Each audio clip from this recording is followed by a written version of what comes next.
여러분 안녕하십니까? 법률정보쇼 한문철 변호사입니다. 오늘은 일반적으로 무단횡단으로 알고 있지만 그러나 무단횡단이 아닌 것에 대해서 설명드리도록 하겠습니다. 무단횡단이라는 것은 횡단시설, 횡단보도, 육교, 지하보도가 있는데 거기를 건너지 않고 다른 쪽으로 건너는 경우, 또는 횡단보도, 보행할 신호가 빨간불인데 빨간불을 무시하고 건너는 경우, 이런 게 무단횡단이고요. 또 있습니다. 건너가지 말라고 했는데 건너가는 경우, 중앙분리대가 있는데 중앙분리대를 타고 넘어가는 거, 그거 있어서는 안 되겠죠. 또 펜스가 있습니다.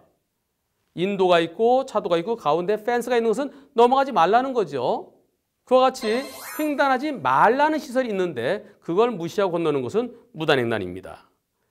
요즘 중앙분리대가 쭉 이어진 거 말고요, 중간에 플라스틱 봉으로 세워져 있는 것도 있는데요. 그것은 불법 유턴하지 말라고 세우는 것이지만 다른 한편으로는 무단횡단하지 말라는 의미도 있습니다. 그와 같은 중앙분리대, 중앙분리봉, 펜스 이런 곳이 없는 곳, 그런 곳에서는 어떻게 될까요? 좌우로 살펴야 되겠죠. 횡단보도가 어디 있지? 아, 저기 있네. 저쪽에 50m 가면 있네. 이쪽은 70m 가면 있네. 그럼 저 가까운 쪽으로 가야지. 또는 횡단보도가 없으면 육교가 어디 있지?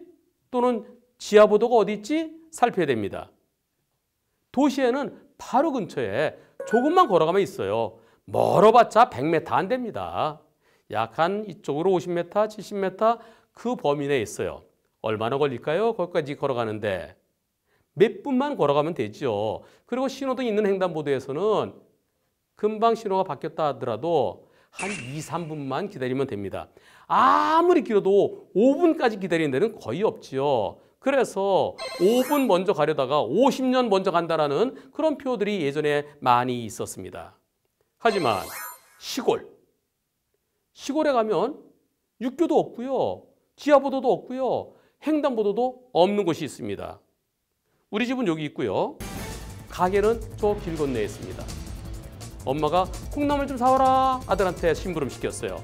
아들이 딱 나와서 보니까 길 건너 가게가 있는데 학교에서 무단횡단하면 안 된다 그랬어. 횡단보도로 건너야 된다 그랬어. 근데 횡단보도 찾아봐도 없네.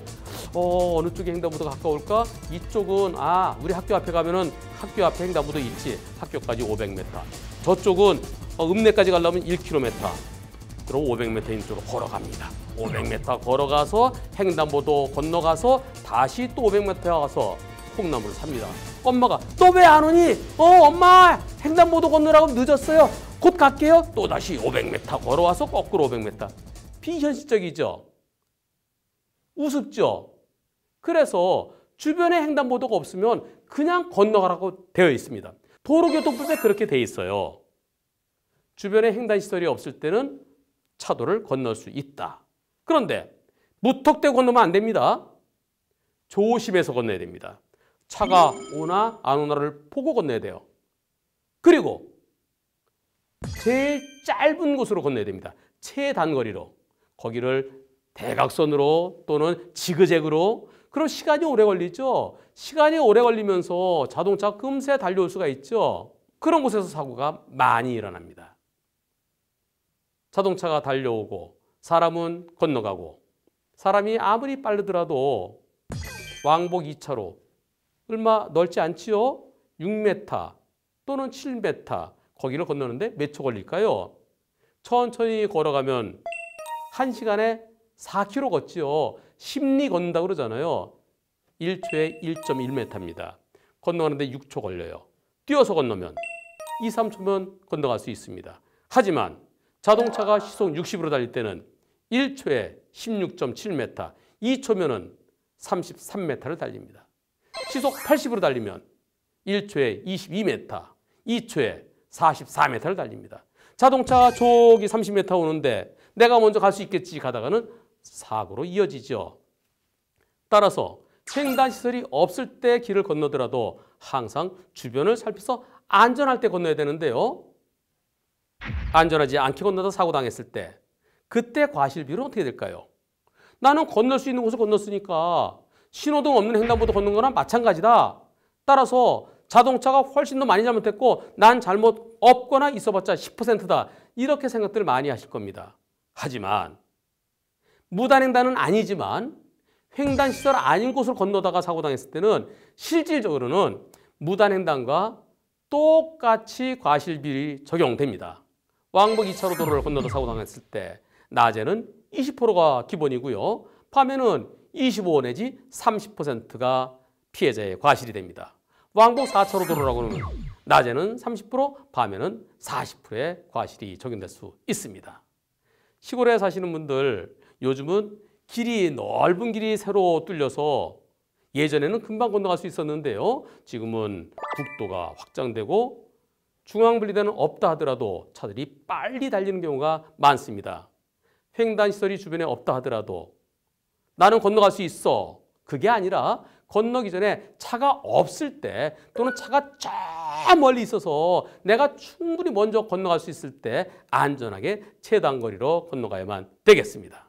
시골길 관련해서 하나 더 설명드린다면 시골길은 인도가 따로 없죠. 보도블럭이 깔려 있지 않습니다. 그래서 아스팔트 끝부분을 걸어가게 되는데요. 흰색 선, 그 바깥으로 가면 자갈, 풀, 걷기가 불편해요. 그러니까 아스팔트 끝부분을 걸어가는 경우가 많습니다. 그러다가 사고 당하는 경우도 많은데요. 특히 밤에 뒤에서 오는 차가 못 보고 들이받는 경우가 많습니다. 시골길을 걸을 때 어떻게 걸어야 될까요? 차를 등지고 걷는 것은 매우 위험합니다. 차를 마주보고 걸어야 됩니다. 마주보고 걸어야 저 앞에 차가 차 온다! 얼른 비킬 수가 있죠. 여러분들 우측 통행으로 알고 계시죠? 예전에는 좌측 통행이었는데 지금은 우측 보행. 걸어갈 때 오른쪽으로 걸으라고 되어 있습니다. 그것은 차가 안 다니는 곳, 복도 또는 지하철 통로 이런 데서는 우측 보행입니다. 하지만 차가 다니고 사람도 다니는 곳에서는 그럴 때는 우측 보행이 아니고 차를 마주보고 걸어야 좌측 보행을 해야 안전합니다. 우측 보행하면 차도 오른쪽으로 가고 사람도 오른쪽으로 가고 뒤에서 차가 때릴 때 도저히 피하지 못하죠.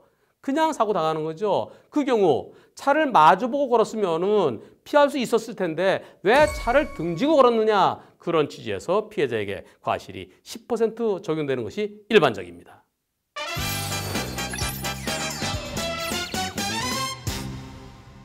이번 주제의 키포인트는요, 주변에 횡단시설이 없을 때 어쩔 수 없이 길을 건널 수밖에 없습니다. 차도를. 하지만 안전할 때 최단거리로 건너야 되고요. 건너다가 사고 당했을 때는 실질적으로는 무단횡단과 마찬가지의 과실이 적용됩니다. 한편 보도가 따로 없을 때, 인도가 따로 없을 때 차가 다니는 차도 끝부분을 걸을 때도 차를 마주보고 걸어야 안전합니다. 지금까지 법률정보쇼 한문철 변호사였습니다.